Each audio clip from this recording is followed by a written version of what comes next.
함께하며 여러분의 내일을 응원합니다. 성공을 부르는 좋은 습관, 성공예감 이대호입니다.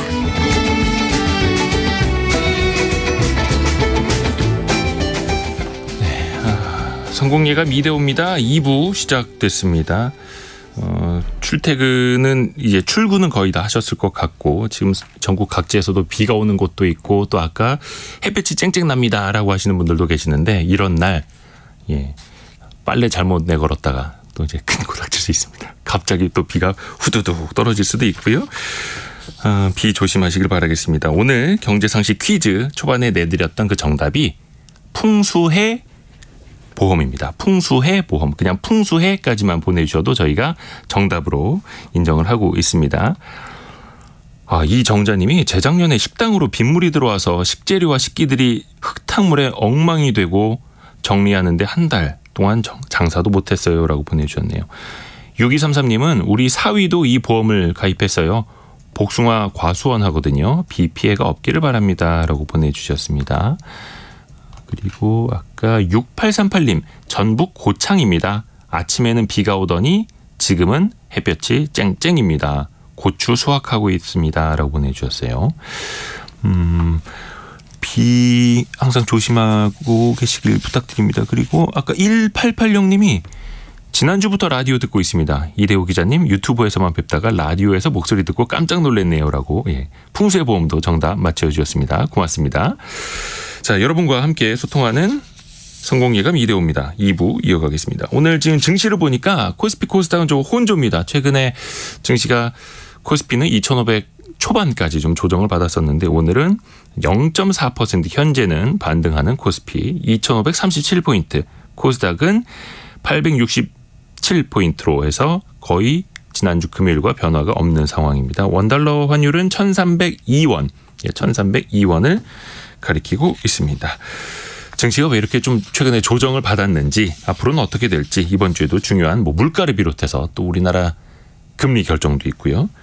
살펴보겠습니다.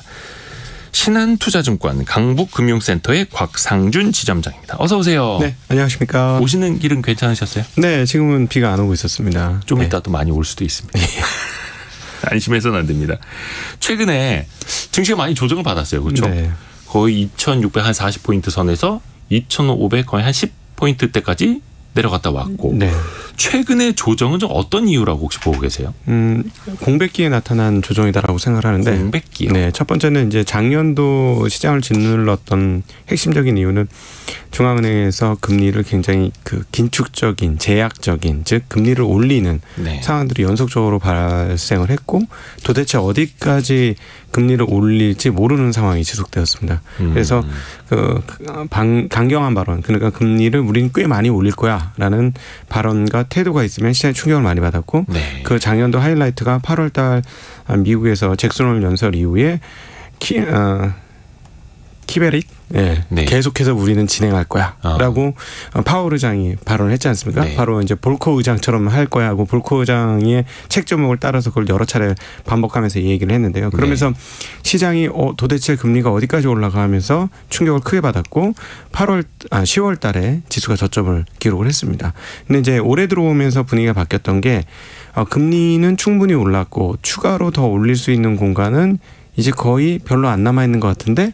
라고 생각을 하면서 실물 시중 채권 금리가 떨어졌고 그러니까 실물 금리는 떨어지는 양상.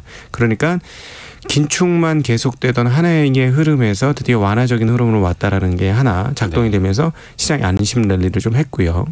또 하나 기술적으로 보면 생성형 IT가 좀 센세이션을 일으켰죠. 그래서 거기에 관련된 빅테크 기업들의 주가가 미국에서 신고가까지 뚫는 그런 모습을 보여줬습니다. 아시다시피 애플은 3조 달러를 넘었고요. 시가총액이. 그러면서 주가 지수가 전반적으로 전체적으로 시가총액도 올라가고 지수도 많이 올라가는 그런 양상을 보여줬습니다.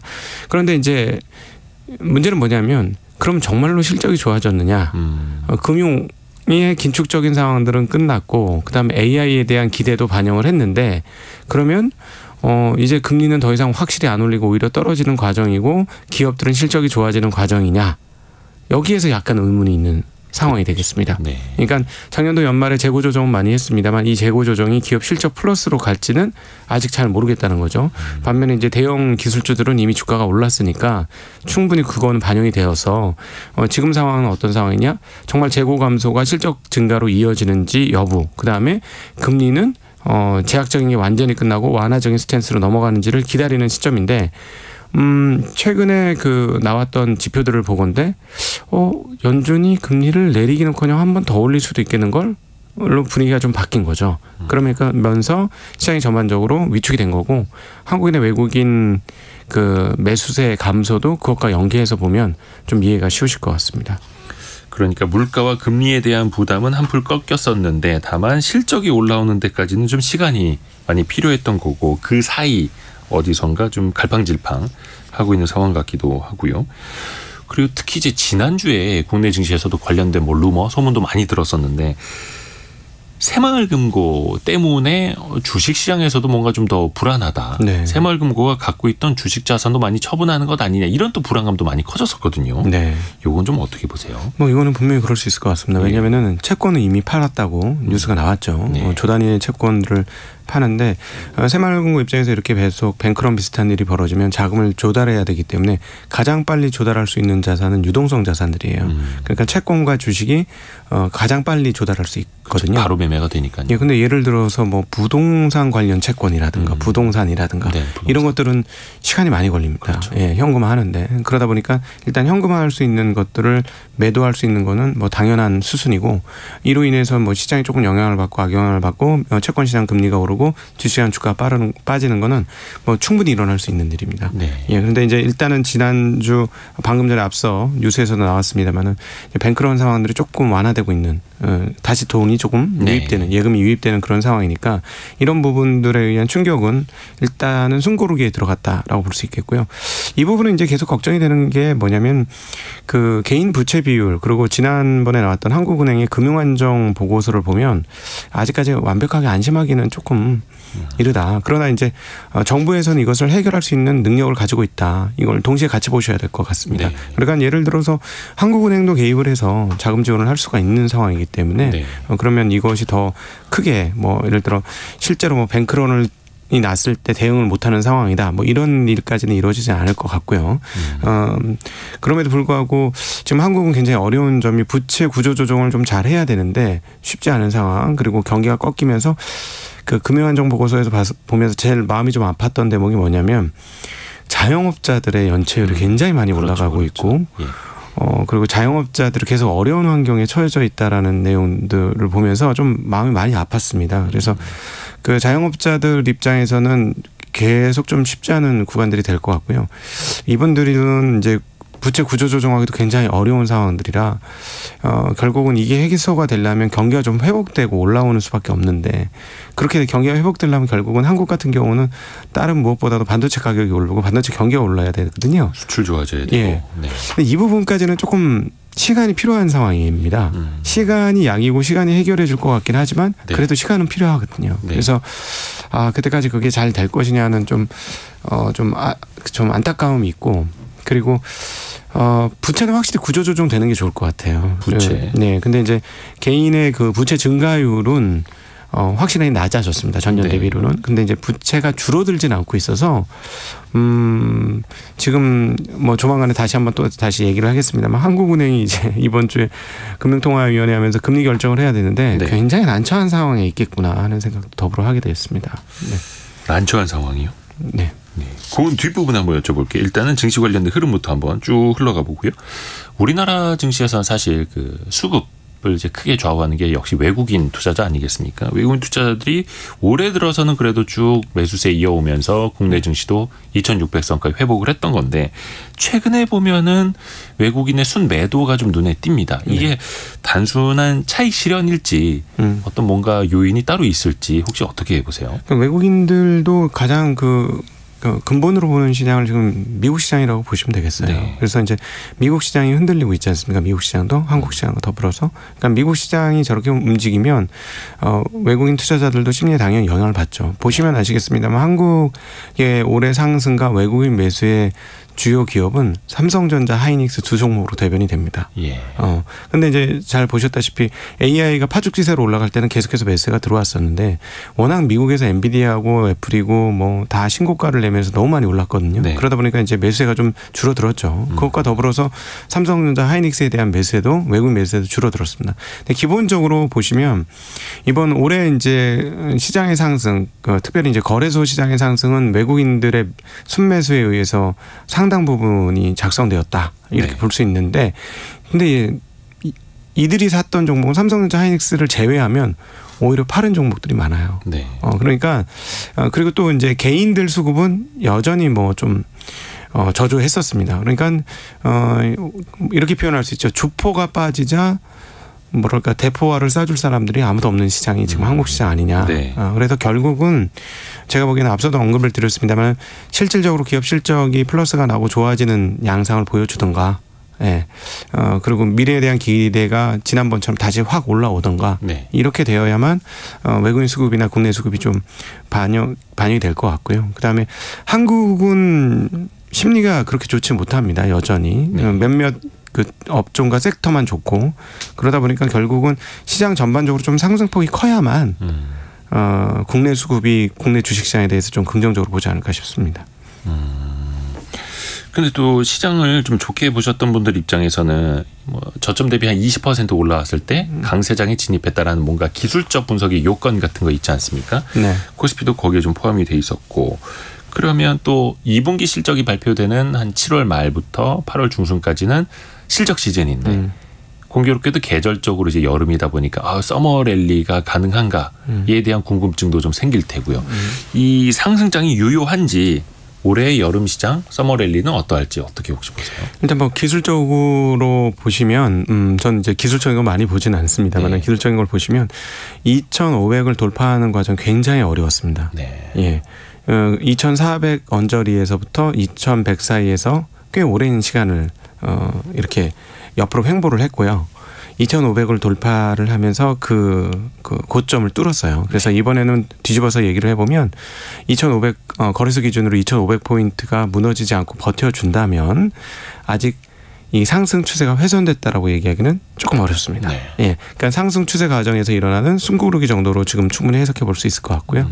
그래서 뭐 2,500 정도를 잘 버텨주면서 다시 이제 빠질 사람 빠지고 다시 재진입할 사람들을 기다려서 받아들인다면 뭐 시장 강세장이 유지될 수 있고, 강세장이 지금 이미 끝났다라고 뭐 규정적으로 말하기는 어렵고요. 또 하나는 이제 하반기면 상반기보다는 기업 실적이 분명히 나아질 수 있을 것 같습니다. 하반기가. 네. 그러니까 일단 자동차 업종은 뭐 그대로 좋을 것 같고요. 조선 업종도 뭐 여전히 나쁘진 않을 것 같습니다. 네. 그리고 뭐 기타 뭐 상반기를 이렇게 빛냈던 예를 들어 K-뷰티라든가 K-컬처, K-팝 이런 쪽은 뭐 여전히 나쁘지 않고요. 근데 여기서 이제 결국은 뭐냐면 숫자적으로 플러스를 내줄 수 있는 가장 큰 테마인 그럼 반도체는 어떻게 되느냐라고 그렇죠. 보면 반도체는 최악의 2분기와 3분기를 지냈어요. 네. 예, 조금 이따 또 언급이 되겠습니다만 2분기 최악이었고 3분기도 최악이었지만 조금 개선되는 최악이었고요. 1, 2분기요? 예, 1, 2분기죠. 1, 2분기. 네, 1, 2분기. 네. 그러면 3분기에는 당연히 더 회복이 될 것이고. 네. 그래서 편하게 말씀을 드리면 삼성전자 관계자분이 안 듣기를 바라면서 이번에 삼성전자에서 네. 2분기 실적 발표, 1분기 실적 발표 때 대놓고 했던 얘기가 뭐냐면 재고 조정하겠다라는 얘기예요. 네네. 그 전까지는 뭐라고 했냐면 인위적 감사는 없다라고 얘기했어요. 예. 거의 올해 1분기 실적 발표하면서 거의 처음으로 감산을 공식화했던 거죠. 네, 그렇죠. 그런데 감산을 공식화했는데 예를 들어 감산이 공식적으로 이루어지지 않는다면 무슨 일이 벌어지겠까요? 감산을 공식화 선언했던 경영진이 설 자리가 없을 겁니다. 이건 감산의 효과를 내지 않으면. 그럼요. 그러면 결국 뭐냐면 무조건 감산된다는 얘기예요. 제가 판단했을 때는. 네. 그러면 2분기에 약간 그런 기미를 보였고 그러면 3분기에 확실히 감산의 효과가 날 겁니다. 그래서 반도체 가격 반등이 되어지고 그다음에 이제 그 3분기를 지나면서 이제는 곧 흑자가 나겠구나. 라고 충분히 판단할 수 있을 거예요. 네. 그래서 결국은 반도체는 시간 문제일 것이고요. 주식시장은 이렇게 보셔야 합니다. 실적이 좋아지고 나서 오르는 게 아니라 실적이 좋아지기 전에 올랐다. 네. 실적이 좋아지면 그때는 오히려 팔까 말까 고민하는 세력들이 많아지는 게 주식시장이라는 거는 꼭 기억하실 필요가 있겠습니다. 네.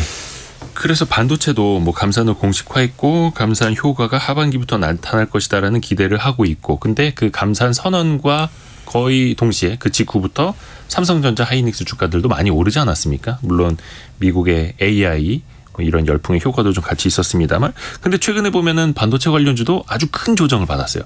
아주 크다고 해야 되나? 한 20%씩은 고점 대비 조정을 받은 것 같습니다. 신승호님이 숨 고르기 하는데 제 심장은 너무 쿵닥쿵닥거려서 문제네요. 그리고 이게 문제죠. 숨 고르기 같은데 또 고점 대비 조정받는 폭을 놓고 보면 그렇죠. 그래서 이게 참 반도체 관련주들도 여기서부터는 또 고민이 되는 거죠. 아까 말씀하셨던 좋은 실적, 개선된 실적은 아직 나오기 전인데 이 시점에서는 어떻게 봐야 될까요? 그 제가 나가는 개인적인 방송들에서 하는 얘기가 뭐냐면, 저는 그 투자 개인 그 심리술사입니다, 이렇게 표현을 드리거든요. 네. 심리가 8할 또는 9할입니다. 그렇죠. 투자는 거의 심리죠. 네, 투자는 특별히 일반인들 입장에서 훨씬 더 그게 강하고요. 네, 그래서 어렵고요. 네, 그래서 딱 하나만 견지를 하셔도 네. 여러분들의 이 투자 관련된 결과치가 매우 좋아질 수 있는데, 여러분이 생각하는 것보다 시계열을 몇 배 좀 늘려서 천천히 좀 생각하셨으면 좋을 것 같아요. 시계열을 늘려라. 네. 천천히. 네. 예, 기업을 만약에 직접 지금 자영업자 해보신 분들은 좀 아시겠습니다만은 장사를 할 때 가게 문을 열자마자 그 다음 날부터 막 매출이 폭발해가지고 엄청나게 되는 경우는 정말 없죠. 네. 거의 없을 겁니다. 네. 정말 뭐 진짜 몇백 건에 한 건 정도가 있을 거예요. 거의 뭐 옆에 백종원 씨가 와 있지 않는 이상은. 그렇죠. 예, 그것도 그렇죠. 그렇게 되면 좋겠네요. 네. 근데 그 보통 그래서 사업을 해서 뭔가를 실적을 만들어낸다는 건 시간이 굉장히 많이 걸립니다. 예를 들어 가게를 할 때도 개장을 할 때까지 시간이 꽤 걸리는 거거든요. 준비하는데. 예, 인테리어하고 뭐 하고. 근데 예를 들어 인테리어 시작할 때부터 돈이 벌어지는 건 아니거든요. 그렇죠. 그걸 개장할 때까지 시간이 꽤 걸리는 것처럼 모든 기업은 뭔가 투자를 해서 결과치를 얻을 때까지 시간이 상당히 많이 걸리는 거예요. 네. 그래서 저는 기업에 투자를 하시는 거니까 네. 그 기업과 같은 그런 사이클을 좀 마음에 담고 좀 투자를 하시면 굉장히 좋을 것 같아요.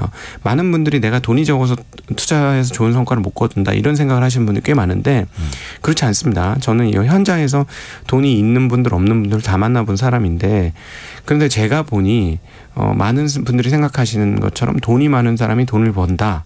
이거는 정확히 내용을 모르셔서 하는 얘기예요. 이분들이 돈을 많이 버는 게 아니라 네. 이분들이 급하지 않아서 많이 버는 겁니다. 그러니까 이분들은 생활비로 투자하지는 않지 않습니까? 돈이 많은 사람들은. 네. 그러니까 어떻게 되냐면 사요. 근데 이분들이 되게 뛰어나나? 아니에요. 이분들도 똑같이 물립니다. 예. 물리면서 시작하는 공통점. 물립니다. 근데 네. 이분들은 물리니까 그냥 내버려 두는 거예요. 네. 급한 돈이 아니니까. 그리고 뭐 좋은 기업 샀는데 나중에 좋아지겠지. 이런 경향성을 좀 높게 가지고 있어요. 네. 실제로 큰 돈을 가지고 수십억 자금을 가지고 굉장히 마음 바쁜 분의 자산이 10분의 1 토막이 몇 개월 만에 되는 걸 좀 봤어요. 옆에서. 큰 돈이어도 급하게 따라다니면. 네, 큰 돈이어도 빨리 큰 돈 만들고 싶으신 분은 정말 정광석화처럼 돈이 녹아 들어갑니다. 요즘 날 얼음이 정말 그 해 아래서 녹듯이 자산이 녹아 들어가요. 그래서 그 일반인 분들한테 꼭 드리고 싶은 말은 가격이 떨어지면 뭐 싱쿵싱쿵 하시겠죠. 네. 힘드시겠습니다만은 그 기업이 앞으로도 잘해낼 수 있는 기업인지 아닌지를 다시 한번 생각해 보시고, 잘해낼 수 있는 기업이라면 조금 느긋하게 회사가 잘 해줄 것을 기대하면서 가시는 게 어떨까 싶습니다. 대신에 네. 너무 높은 가격에 있는 걸 잡으면 아무리 그 회사가 열심히 해도 주가가 과대평가되면 그 주가로 좋은 결과를 내기는 힘들다는 것도 꼭 기억하셔야 될 대목입니다. 그렇죠. 그래서 길게 봤을 때는 상승 추세에 있고 숨 고르기 있지만, 지금 시장이 숨 고르기일 때 혼자 헐떡이면 안 된다. 급하지 않게 가자. 네. 천천히 시계열을 좀 늘려보자라는 그런 조언이었고요. 얼마 전에 한국개발연구원 KDI에서 이런 진단이 나왔습니다. 우리 경제가 경기 저점을 지나가고 있다. 한 두세 달 전만 하더라도 저점을 향해 가고 있다, 이런 뉘앙스였는데 이제는 저점을 지나가고 있다라는 평가입니다. 이게 어떤 의미인지 좀 분석 부탁드립니다. 네, 그 기업단에서 보면 그건 확연합니다. 저희가 여기 방송에 이제 한 2주에 한 번씩 나오면서 네. 앞으로 좋아질 것 같고 시간 문제입니다. 이런 이야기를 굉장히 많이 드렸었는데 네. 작년 이미 기업들 중에 어려운 기업들은 또 있어요. 그러니까 이제 우리가 섹터별로 조금 나눠서 보셔야 되거든요. 네. 예를 들어 건설 경기는 요즘도 굉장히 안 좋습니다. 그리고 네. 앞으로도 좋아질지 잘 모르겠어요. 예. 그런 쪽은 어려운 거고 또 화학도 굉장히 어렵습니다.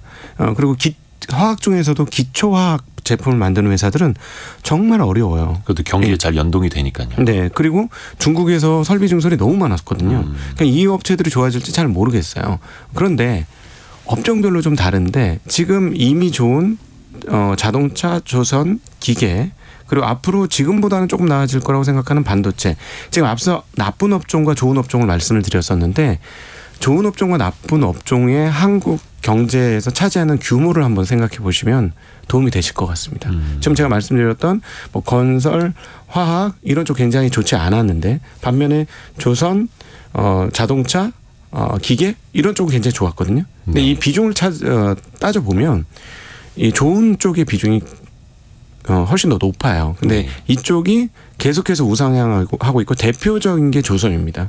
조선 같은 경우는 작년에 어마무시한 적자를 냈어요. 예. 수주 잔고는 많았음에도 불구하고 과거에 너무 저가 수주를 했기 때문에 납품하는 과정에서 그 기간은 굉장히 길게 걸리거든요. 네. 그 납품하는 과정에서 계속 적자가 났던 거예요. 그런데 이제는 신규 수주를 굉장히 높은 가격에 신조에 대한 그 수주를 받고 있습니다. 그래서 그런 측면에서 이게 회복이 되고 있는 거고 반도체는 뭐 여러 번 너무나 많이 자주 말씀드렸기 때문에 반도체도 회복이 된다면 전체 그 볼륨에서 플러스 쪽 영역이 더 커지는 게 확연하다. 이렇게 보시면 KDI가 그런 측면에서 진단을 한 것이다라고 볼 수도 있겠습니다. 네.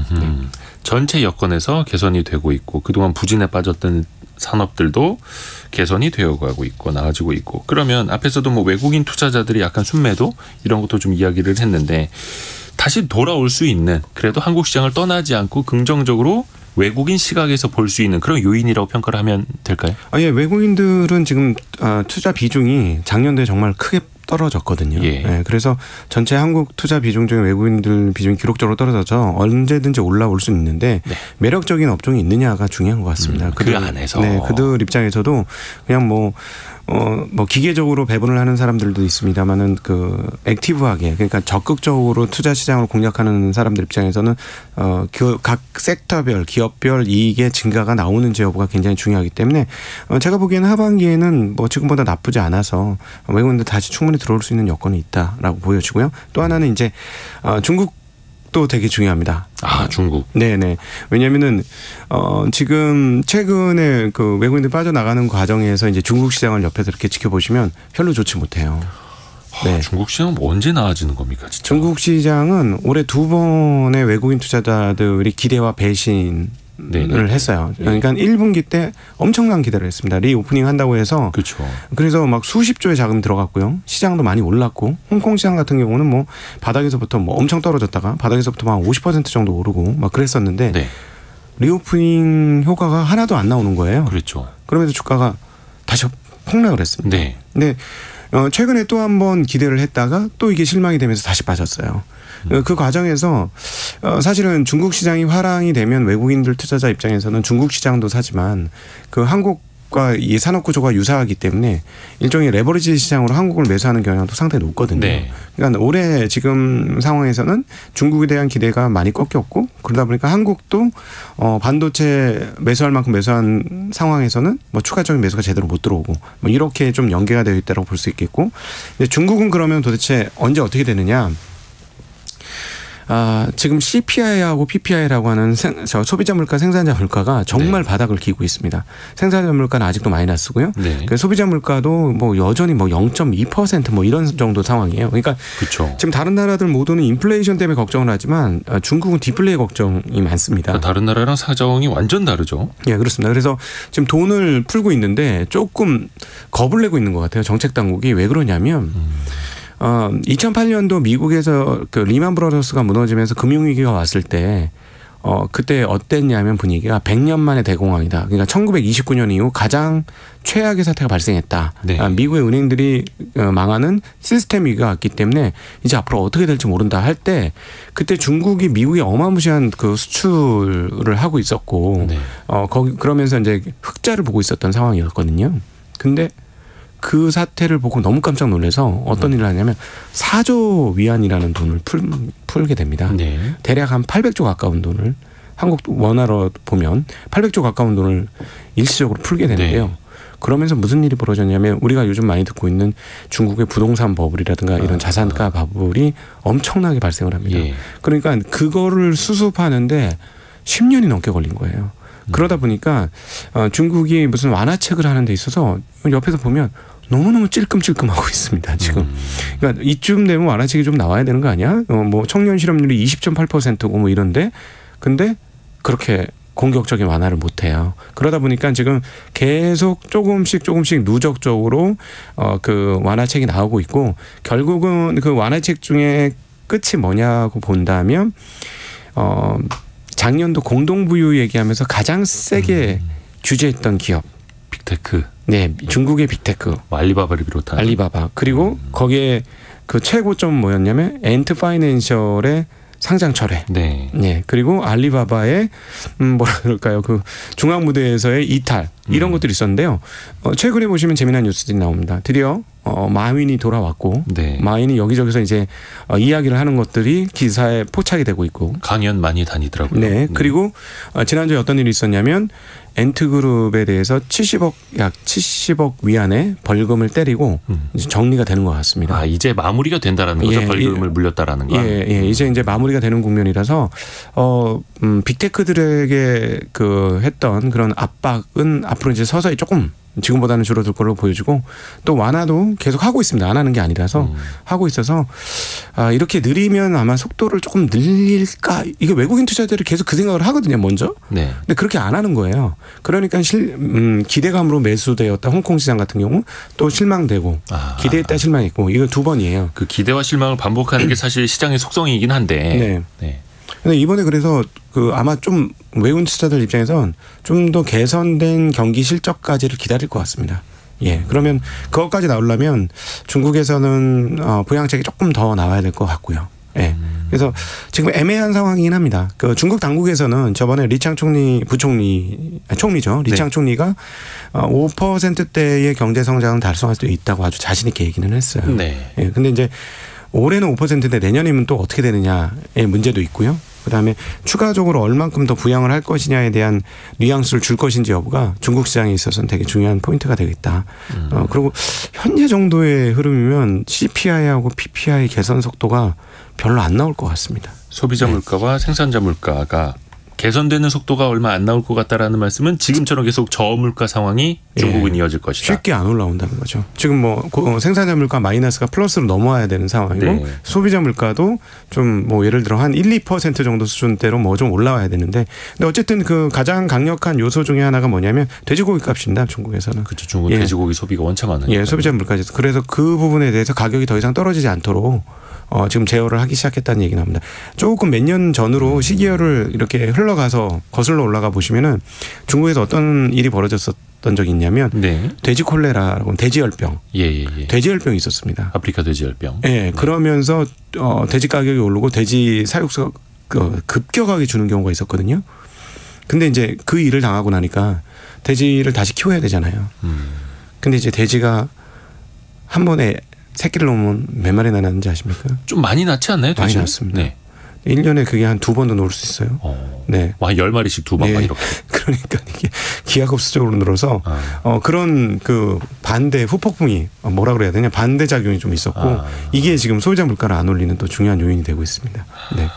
그래서 그걸 어떻게 컨트롤하는지 사실은 중국은 거의 뭐라 해야 될까 경제도 정부의 계획에 따라서 움직이기 때문에 그걸 또 기대를 하는데 우리가 또 중국에 대한 경기 회복 기대를 또 안 할 수도 없는 입장이어서 어렵습니다. 또 얼마 전에 미국의 제닛 옐런 재무부 장관이 중국을 이제 방문했다가 이제 일정 끝냈더라고요. 모르겠습니다. 이게 평가가 좀 엇갈리더라고요. 기대했던 것 이상은 없었다. 그런데 화해 제스처는 확실히 좀 내민 것 같기도 하고 디커플링을 원하지는 않는다 이야기를 했습니다. 디리스킹으로 가야 된다. 그냥 위험도만 낮출 뿐이지 아예 별개로 갈 수 있는 사이는 아니다. 네. 이거에 대해서는 좀 어떻게 평가를 하세요? 중국 입장에서는 아주 열받는 얘기죠. 열받는 거예요? 그럼요. 엄청 열받는 얘기죠. 아니 우리 거 싼 거는 다 갖다 쓰고 우리가 좀 산업 좀 키워보겠다고 니네 거 좀 팔아라. 반도체 칩 좀 팔고 엔비디아 칩 좀 팔아라 했더니 그거는 안 준다고 하고. 그러니까 미국이 자기네 이익은 취하되 네. 중국으로 받을 수 있는 리스크는 낮추려는 네. 철저히 계산된 것만 하는 거네요. 그러니까 지난번에 이창 총재가 막 뭐라고 했었죠. 무슨 너희들이 디리스킹 우리는 또 디커플링하고 똑같다라고 느껴지는 거고. 그러니까 이거죠. 뭐. 너희들 우리가 만들기 싫은 싸구려 물건은 계속 만들어서 우리 싸게 공급해줘. 예. 이런 건데 대신에 산업은 발전하면 안 돼. 뭐 이런 이야기를 한 거나 마찬가지입니다. 중국에 대해서. 그러니까 중국 입장에서는 굉장히 열받는데요. 근데 이제 한국 분들이 이 부분을 보실 때 조금 거리를 두고 좀 편안하게 보셔야 될 부분이 하나 있는 것 같습니다. 왜냐하면 한국 분들은 워낙 성질이 급해가지고 뭐 어디 외교의 자리에 가면 일단 결론이 나와야 돼요. 결과치가. 우리 항상 두 가지씩을 원합니다. 네. 먼저 답을 얘기해 놓고 왜 그런지 설명해. 이런 분위기거든요. 네. 근데 최근에 잘 아시다시피 그 중국의 시진핑하고 중동과의 그 어떤 만남 네. 그리고 사우디나 뭐 이란과의 서로 간의 뭐 외교 관계 중개자 역할 이런 네. 것들을 하면서 중국과 사우디가 굉장히 가까워졌고 협상을 많이 했습니다. 그렇죠. 근데 거기서 무슨 논의가 됐는지 전혀 몰라요. 저희는. 네. 그런데 현장에 거기 갔다 온 사람들의 얘기에 의하면 네. 어떤 일을 하기로 했고 실제로 그게 추진이 시작됐다. 네. 이런 얘기가 나옵니다. 그러니까 좀 중국 외교에 있어서는 그 명분과 체면이 굉장히 중요시 되기 때문에 자기네가 깎이거나 이런 것들은 결코 원치 않는 것 같고요. 그래서 지금 이 얘기가 나왔는데 무슨 얘기가 있는지 별로 얘기가 뉴스화되는 게 많지 않지 않습니까? 네. 그래서 오히려 지금부터가 중요합니다. 도대체 속으로 무슨 얘기를 했고 무슨 협상이 오가느냐, 실질적인 행동이 어떤 행동이 오가느냐 이게 굉장히 중요하고요. 중국에서 계속해서 대놓고 강력하게 원했던 건 뭐냐면 관세 철회다. 입니다. 네. 관세 철회. 관세 철회를 하면 뭔가를 우리는 반대급부를 줄 수 있다는 네. 톤이나 마찬가지였거든요. 네. 제가 보기에는. 그래서 관세 철회 부분들이 과연 나오는지 여부. 그래서 그게 나오면 미국과 중국의 이런 격정적인 격화된 감정과 관계가 조금 뭔가 헤비 무드로 가는 게 거의 분명하구나라고 보시면 되겠어요. 그래서 너무나 대놓고 여러 번 얘기했기 때문에 네. 일정 부분, 그러니까 한꺼번에 아니더라도 일부 이거는 관세를 조금 낮춰주고 이런 이야기 나온다면 뭔가 서로 확실한 합의가 이루어진 것이다라고 생각하시면 될 것 같습니다. 진짜 헤비 무드로 가는지 관세에 대한 정책도 잘 살펴봐라라는 말씀. 그리고 아까 잠깐 이야기하셨는데 지금 이어가 보죠. 한국은행 네. 기준금리 결정이 이번 주 목요일에 있습니다. 13일이죠. 한국은행 금토회가 열리는데 4월 5월에도 동결이 됐었고 이번에 7월에 열리는데 이견이 있을까요? 이견이라고 하면은 인상을 하거나 인하하거나 지금 네. 거의 대세 전망은 동결이죠. 네. 사실 지금 꼼짝달싹하기 어렵죠. 저는 한국은행이 고민을 정말 많겠구나 이런 생각을 네. 많이 하는데 일단 미국이 지금 한 번 금리를 올릴 수 있는 여건을 좀 만들어놨지 않습니까? 왜냐하면 미국 고용 굉장히 좋고요. 지난주 발표된 여러 가지 지표를 보는데 고용은 좋고 경기 나쁘지 않습니다. 네. 그리고 심리도 좋아요. 네. 그리고 물가는 낮기 때문에 사실 금리를 안 올려도 되는데 네. 채권 시장은 이미 금리 올릴 걸로 이미 선반영을 다 해놨습니다. 그렇죠. 최근에 예. 채권 수익률 많이 올랐죠. 많이 올랐습니다. 그러니까 패드워치 말고 지난 2주간 예. 5년물, 10년물, 30년물 모두 금리가 많이 올랐어요. 예. 장기물들이 오르면서 금리를 올릴 것을 예견하고 있는 상황이에요. 반영하고 있습니다. 예견이 아니고 실물 시장에 반영을 하고 있는 상황이기 때문에 네. 사실은 여기서 금리를 안 올리게 되면 미국 입장에서는 뭔가 파티를 열어주는 거나 마찬가지라서 자본시장이 다시 쫙 올라가면서 인플레이션 심리를 다시 건드릴 수가 있거든요. 네. 근데 이번 6월까지는 인플레이션 CPI 굉장히 낮게 나올 겁니다. 그런데 이제 7월 이후부터는 다시 전년 대비 CPI가 더 이상 안 떨어지는 상황들이 올 것이기 때문에 여기서 투자 심리를 막 고양시켜주고 자산 가격들이 막 빵빵 올라가고 이렇게 되면 또다시 인플레이션 심리가 오면서 조금 골치 아픈 상황이 올 수도 있어요. 그러다 보니까 연준도 고민이 많이 될 겁니다. 아마 이번 미국 연준은 논란이 좀 뜨거울 것 같아요. 라팔 보스틱 그 연은 총재는 분명하게 동결 해야 된다라고 이미 여러 차례 얘기를 했거든요. 네. 네, 다른 몇몇 분들은 금리를 올리는 게 맞겠다 또 이렇게 얘기를 하고 있어요. 그래서 이분들끼리 아주 논쟁이 좀 첨예할 것 같고요. 그래서 결정이 사실 지금도 잘은 모르겠습니다만 뭐 한 번 정도 올린다고 해도 충격은 없을 것 같고, 그러나 만약에 한 번 올리고 한 번 더 올릴 수 있다고 하면 시장에 충격은 있을 것이고요. 그런데 미국은 올려도 되고 안 올려도 되는 그런 애매한 상황이고, 한국 같은 경우는 어떠냐.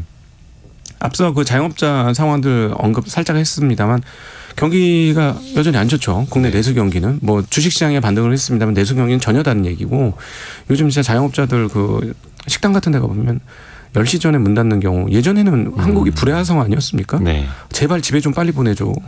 아유, 이 사람들은 왜 계속 끌고 다니고 2차, 3차 왜 그렇죠. 맨날 있는 거야. 뭐 이런 집에 좀 빨리 가고 싶어 이랬는데. 추억의 시절이네요. 네, 요즘은 기분 좋아서 2차, 3차 한번 했는데 다 집에 가야 되는 거예요. 문을 안 열어서. 뭐 이런 정도의 상황이고, 그러니까 자영업자도 굉장히 어려운데, 그런 측면에서 금리를 올릴 수 있겠느냐? 못 올린다고 봅니다. 못 올린다고 보는데, 최근에 이제 부동산 관련해서 가계부채가 증가율은 좀 줄어들었어요. 금융안정 보고서에서 보면. 근데 여전히 증가는 하고 있어요. 네. 최근에. 그러니까 만약에 다시 집값이 올라와서 부채가 다시 증가할 것 같으면 요거에 대한 심리는 꺾어야 되거든요. 네. 네. 그래서 아마 제 생각에는 몸은 움직이지 않고 입은 움직일 것 같다. 라고 생각이 듭니다. 약간 파월 의장이 그동안 해왔던 것처럼 금리가 동결되는 기간에도 발언은 굉장히 매파적으로 할 거다. 네, 이차영 총재께서 아마 이번에 기자회견에서 좀 세게 발언하지 않겠느냐. 이런 식으로 하면 우리 금리 올려야 됩니다. 뭐 이렇게 얘기한다거나 지금 빨리 부채 구조 조정 빨리 하지 않으면 나라가 위험합니다라는 식의 발언을 하면서 시장을 압박하지 않겠느냐. 네, 입은 가장 강력하게 매파적으로, 몸은 그냥 가만히 비둘기적으로 있는 그런 상황이 올 걸로 개인적으로는 그렇게 예상이 되네요. 그 말인 즉슨 추가로 금리를 올릴 수도 없는 환경이니 뭔가 발언을 통해서 매파적으로 신호를 계속해서 주고자 하는, 그러면 이제 미국과의 어찌됐든 간에 7월에는 미국에서도, 그러니까 미국은이죠. 미국에서도가 아니라 미국은 기준금리를 올릴 것이라는 게 거의 이제 시장은 기정사실로 받아들이는 상황이니 한미 간의 금리 격차는 더 커질 수밖에 없는 거고요. 이게 혹시나 주식시장이나 이 자산시장에는 조금 부담은 안 될까요? 그러니까 금리를 한 번 정도 올리는 건 앞서 말씀드린 채권시장이 지금 최근 계속 금리가 올라가면서 반영이 됐고, 주식시장도 약간 승고르기 하는 게 그 부분에 대한 기다림들이 좀 있습니다. 네. 그래서 그런 일이 있다고 해도 충격적인 일까지는 아닐 것 같고요. 그러나 이제 말씀드렸습니다만 미국 같은 경우 2번 올린다고 얘기를 해놨었잖아요. 2번 정도 올릴 수 있다. 근데 한 번 올리면서 이번이 끝이 아니고 당연히 우리는 한 번 더 올릴 준비를 하고 있다. 뭐 이런 식의 발언을 해버리면 사실 시장은 그거는 제대로 반영 안 했어요. 근데 지금까지 사실 그렇게 좀 어나운스를 했고 한 번으로 끝나지는 않을 것이다라고 파월도 굉장히 매파적으로 발언해 왔지 않습니까? 네. 앞으로도 이어지지 않을까요? 그런 매파적인 발언이? 매파적인 발언을 할 것 같습니다. 만약에 금리를 올리더라도 끝이 아니라고 얘기할 것 같고, 그러면 아마 시장이 좀 충격받을 거고요. 그럼에도 불구하고 한 번 더 금리 올리는 건 상당히 어려운 일이 될 거예요. 그때쯤 되면 이제 연준 인사들 중에서도 그냥 이제 이 정도에서 조금 그냥 좀 더 지켜보자라는 발언을 하는 사람들이 비율적으로 더 늘어날 것 같거든요. 그리고 미국도 그 실물 시장, 특별히 중소형 기업들 중에서는 굉장히 어려운 기업들이 많이 속출을 하게 될 겁니다. 왜냐하면 금리 부담이 너무 커졌어요. 네. 근데 이제 또 하나 제가 요즘에 이제 빈틈, 이게 도대체 이코노미스트들이 지금 미국 경기 예측하는데 다 틀렸지 않습니까? 침체가 올 거라고 작년부터 계속 내내 얘기했는데 침체는커녕 너무 뜨겁지 않습니까? 고용도 너무 뜨겁고. 도대체 이게 왜 그럴까 이렇게 곰곰이 생각해 보니까 지표로 포착이 잘 되지 않는 두 가지가 있는 것 같아요. 하나는 뭐냐면은 그 50년대 60년대 초반에 그 베이비 부머들 있지 않습니까? 그들이 이제 코로나로 인해서 퇴직을 했는데 이분들이 퇴직연금이 빵빵한 거예요. 왜냐하면 미국 주식시장이 좋지 않습니까? 그분들이 퇴직연금을 수십 년 전부터 넣었을 텐데, 그리고 미국 같은 경우는 주식 비중도 높고요. 그러다 보니까 그 401k나 이런 것들이 되게 든든하기 때문에 이분들이 다시 직장을 얻을 필요도 없고 이분들은 이제 여유로운 인생 즐길 수 있는 상황이 된 거예요. 그리고 코로나 때 돌아다니지도 못했고 이분들이 열심히 돌아다니는 겁니다. 그래서 이번에 ADP 고용에서 보면 고용이 그렇게 뜨거웠던 이유는 레저, 숙박 이런 쪽에 서비스업 고용이 많았기 때문에 그렇습니다. 그러니까 이 부분은 그렇게 해석이 돼요. 그러니까 앞으로도 이분들이 돈 떨어질 때까지는 미국 소비 굉장히 좋겠고 고용 굉장히 뜨겁겠구나 이렇게 볼 수 있는 게 한 대목이고요. 또 하나는 IRA법 하면서 실제로 미국에 없었던 공장들이 막 만들어지고 그렇죠. 있습니다. 그래서 이 부분이 인플레이션을 자극하는 요인이 또 분명히 되는 그런 상황이다. 라고 볼 수 있습니다. 그래서 사실은 이 IRA법에 따라서 만들어지는 건 대부분 전기차 관련 공장들인데요. 네. 이게 다 지어지고 나면 새롭게 생산성 혁명의 도구가 될 겁니다. 예. 전기차가 2차 전지를 제외하고는 내연기관에 비해 비용이 덜 들어요. 네. 운용을 할 때 확실하게. 그렇기 때문에 이게 또 생산성 그 운전도 대신해 주는 경우들이 생길 것이고 네. 그러다 보니까 이건 또다시 PCA는 또 다른 생산성 혁명 도구가 돼서 디플레이를 일으킨 요소가 될 겁니다. 그러나 그건 그때 얘기고 물건이 나왔을 때 얘기고 공장을 짓는 과정에서는 안 짓던 공장을 짓고 사람들을 불러 모으고 일시켜야 되고 이런 과정들이 지금 미국에서 계속 전개되고 있다 보니까 이건 인플레이 요인으로 계속 있는 것이다. 그래서 장단기 금리가 그렇게 역전되고 그 경기 침체 요소들이 빵빵빵 터지는데도 불구하고 경기 침체가 안 오는 중요한 이유가 이런 것들이 배경으로 있지 않느냐라고 판단이 됩니다. 그래서 미국 경기는 굉장히 튼실한 상황이고 그리고 증시 전반적으로는 약간의 뭐 충격이나 숨고르기는 있을 수는 있겠지만 그래도 상승 추세는 이어질 수 있다라고 또 보고 계시고요. 또 2주 뒤에도 좋은 말씀 또 한번 기대를 해보겠습니다. 신한투자증권 강북금융센터 곽상준 지점장과 함께했습니다. 고맙습니다. 네, 감사합니다. 감사합니다. 라디오 정보센터 뉴스 들어보시죠. 야당 의원단이 일본 현지에서 총리 관저 앞 집회와 외신 기자회견 등으로 후쿠시마 원전 오염수 방류 반대 여론전을 펼치겠다며 2박 3일 일정으로 출국했습니다. 국민의힘 윤재욱 원내대표는 야당 의원들의 일본 방문에 대해 민주당의 당리당략 때문에 국제적 망신을 자초하며 장기적으로 국익을 해치고 있으니 한심하기 그지없다고 비판했습니다. 최근 5년간 한류 확산으로 수출이 증가하며 유발된 생산액이 37조 원, 부가가치가 13조 2천억 원, 취업 인원이 16만 명에 이른다고 전국경제연합회사나 한국경제연구원이 밝혔습니다. 20만 명이 투약할 수 있는 양의 케타민을 태국 등에서 밀수한 마약 조직원 17명이 붙잡혔습니다. 지금까지 라디오 정보센터 뉴스 정한나였습니다. 애프터 서비스 시간으로 이어가 보죠. 오늘은 곽재현 리포터 함께합니다. 어서 오세요. 네, 안녕하세요. 많은 질문들이 들어왔죠? 네. 자, 오늘은 첫 번째로 2095번님이 보내주신 질문으로 시작합니다. 새마을금고는 왜 행정안전부에서 관리를 하나요? 라고 문자 보내셨습니다. 금고라는 이야기만 들으면 우리는 금융회사 같은데 왜 정부 부처로는 금융위원회가 아니라 행정안전부 소속일까? 네. 정말 많이들 궁금해 하시는데요. 일단 옛날에 그 새마을 운동을 생각해 보시면 됩니다. 네. 새마을 운동을 금융으로 봤을까요? 아니면 지역 그리고 서민 지원으로 봤을까요? 바로 이제 지역 활동으로 봤겠죠. 네. 그래서 그 당시부터 1970년대에 내무부에 새마을 지도과, 새마을 지도과라는 게 있었다고 합니다. 네. 그 내무부가 지금의 행정안전부다 보니까 그때부터 이렇게 흘러왔다라고 볼 수가 있겠고 어떤 금융회사라기보다는 네. 자조 조직, 그러니까 같은 목적을 가진 사람들끼리 스스로 만들어서 활동하는 집단이라고 새마을금고를 아직까지는 그렇게 보는 것 같습니다. 그래서 아직도 행정안전부가 관리를 하는데 다만 사실상 상업적 금융회사와 유사성이 굉장히 크죠. 네, 그렇죠. 금융활동을 하고 예적금, 보험 판매 등등을 하고 있기 때문에 그래서 금융의 영역으로 놓고 관리감독을 금융위원회, 금융감독원의 관리감독을 받도록 해야 한다라는 목소리가 높습니다. 근데 이게 항상 잠잠해질 때는 또 잊혀졌다가 또 이렇게 좀 부실 위험이라든지 네. 연체율 높아질 때는 또 목소리가 커졌다가 항상 반복을 하고 있는데 과연 이번에는 정부가 어떤 결정을 할지도 지켜봐야겠습니다. 네. 네. 자, 이어서 청취자 최주희님은 새마을금고 출자금은 보호받을 수 있나요? 라고 보내셨네요. 아하. 자, 여기 그 이름 안에 답이 써 있습니다. 예금자 보호라고 하지 않습니까? 근데 출자금은 예금이 아니죠. 그러면 출자자 보호가 돼야 되는데 네. 출자자는 엄밀히 말하면 자본을 투자한 사람입니다. 네. 주식회사에 주식을 갖고 있는 사람까지 다 우리가 보호해 주지는 않죠. 이 출자금이라는 게 사실 새마을금고는 한 1290여 개 모두 각각의 법인입니다. 네. 각각의 법인, 각각의 회사라는 뜻이죠.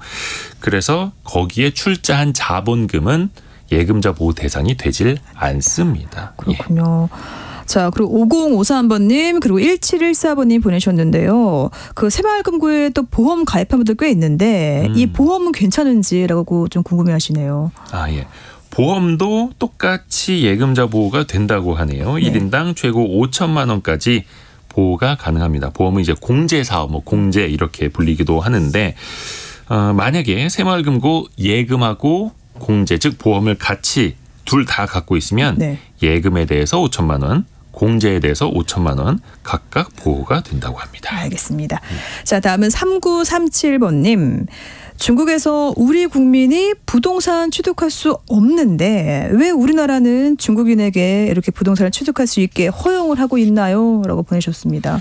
사실 우리나라는 중국인뿐만 아니라 외국 국적자들에게도 부동산을 취득할 수 있도록 열어놨기 때문에 중국만 콕 집어서 금지할 수가 없는 거죠. 근데 반대로 중국 같은 경우에는 토지는 국유라고 합니다. 네. 그 위에 집을 짓더라도 거의 한 70년 동안은 임대를 하는. 근데 임대를 했는데 그 소유권은 또 사고 팔 수 있는 그런 구조이기 때문에 우리나라랑은 좀 차이가 있는 거죠. 그래서 우리나라가 중국만 콕 집어서 중국 사람들은 대한민국 땅이나 부동산을 사지 마십시오. 집을 사지 마십시오. 하기가 곤란하니 그래서 지금 나오는 대안들이 상호 적용을 좀 하자. 중국에서 우리나라 사람들이 부동산을 취득할 수 있다면 우리도 해주고 못한다면 우리도 못하도록 하고 그걸 국가별로 적용을 하자라는 논의들이 나오고 있는데 이거는 정치권이 협의를 통해서 좀 결정을 해야 될 걸로 보입니다. 네. 자, 다음은 청취자 남하은님 그리고 남영희님이 보내셨습니다. 이 기존의 법인차 번호판도 연두색으로 바꿔야 되지 않을까요? 아니 왜 신규 차량부터 번호판을 바꾸나요? 라고 보내셨는데요. 이렇게 말씀하신 것처럼 문자 보내신 것처럼 이 법인차에 연두색 전용 번호판을 부착하는 제도 네. 이르면 9월부터 시행될 예정이다 소식 들으셨죠? 이 법인 명의로 등록된 차량을 사적으로 이용하는 걸 막자는 건데요. 그러니까 법인이 구입하거나 장기간에 임대한 리스 차량이나 관용차가 해당이 되고요. 이 택시나 화물 운송용 차량은 노란색 번호판이기 때문에 무관합니다. 그러니까 연두색 번호판을 바꾸려면요. 사실 각종 제도 좀 바꿔야 되겠죠. 그리고 이 추가로 번호판을 만드는 비용이 사실 상당합니다. 그렇기 때문에 우선은 신규 차량부터 하자 이렇게 소식 전해졌습니다. 그리고 조금 전에 그 질문 보내주셨던 2095님이 네. 그 새마을금고는 왜 행안부 소송인가요? 제 질문이네요라고 또 문자를 보내주셨네요. 네. 잘 들으셨네요. 그래도 저희가 애프터 서비스 하면서 항상 걱정되는 게 질문 보내주셨는데 못 들으시면 어떡하나 걱정도 예. 하는데 또 계속 들어주셔서 감사드립니다. 보람있네요. 네. 곽지연 리포터 고맙습니다. 네, 고맙습니다. 저도 같이 인사드릴게요. 내일 아침 9시 5분에 다시 돌아오겠습니다. 성공 예감은 오늘도 여러분을 응원합니다.